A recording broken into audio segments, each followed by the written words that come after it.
In this video, I'm going to show you 5 more home maintenance or home repairs that you can do yourself. I'm going to show you step by step how you can do these 5 home repairs. And these are 5 home maintenance or home repairs that everyone should know. And by the end of this video, you'll know how to do all 5. Let's dive in. This is a toilet. And let's say you discover a drip coming from the bottom of the toilet, that there's a puddle on the floor. This is what you need to check first, because you're going to save yourself thousands of dollars potentially, because if there's a drip that goes unnoticed, you're going to have that permeating, potentially puddling along the baseboard into the subfloor and create a mold problem, rot out the subfloor. It's going to be a mess. So you could potentially save yourself thousands of dollars. You need to check where the water's coming from. So you wipe and see if you can see where that water is coming from, either the valve that's coming out of the wall or the toilet fill valve.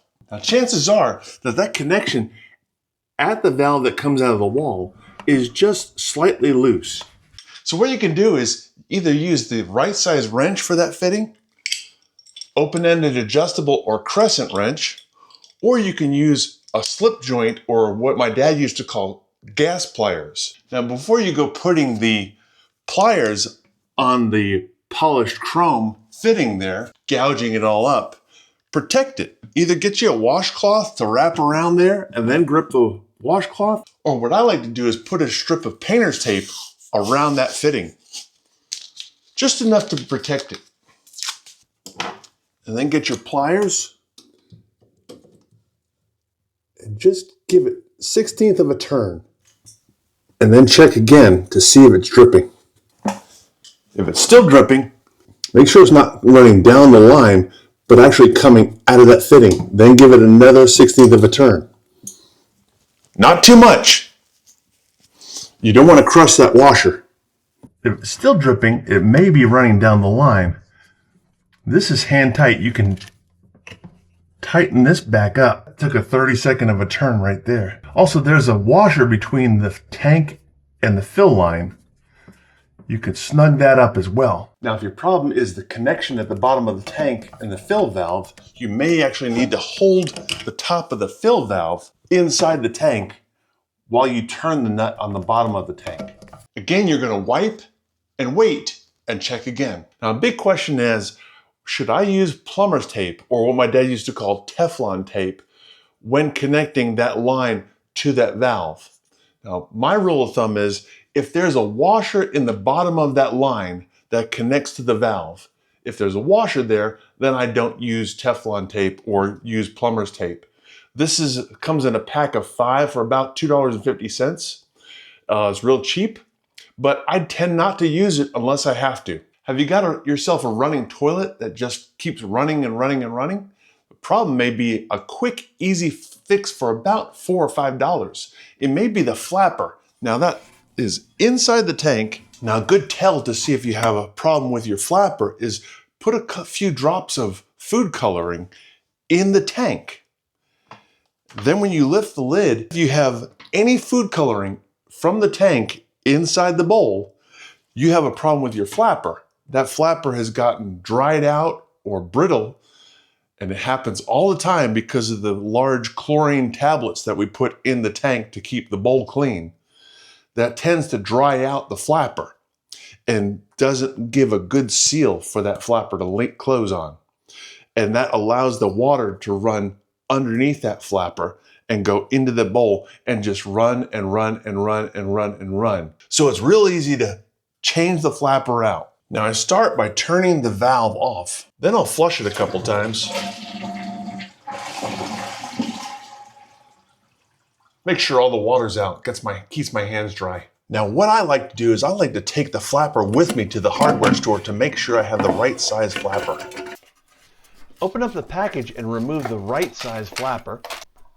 Then with the ears on either side of the flapper, attach that to the posts on either side of the overflow pipe.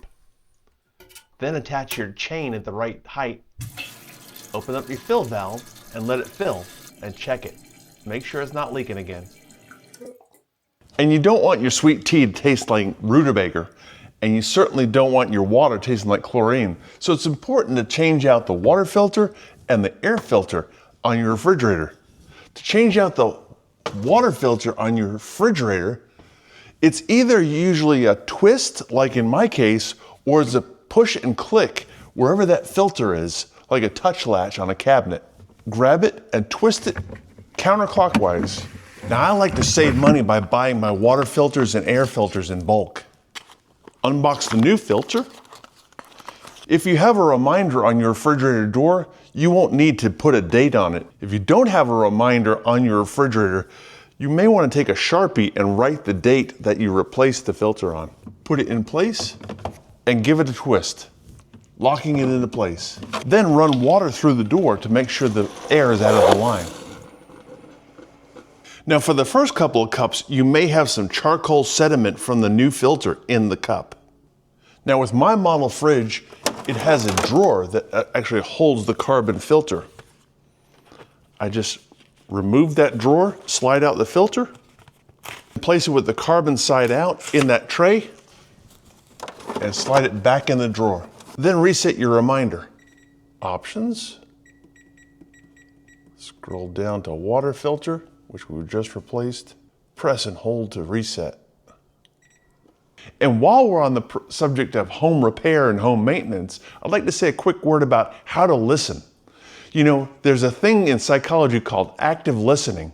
That's where you try to absorb making eye contact with the individual and try to understand what it is the person is saying, like your loved one, your spouse, or your child, or a dear friend. Also, most important part, turn off the TV, put down the remote, put down the cell phone and any devices, and focus, and just make complete and total eye contact and just listen. Just listen to what they have to say.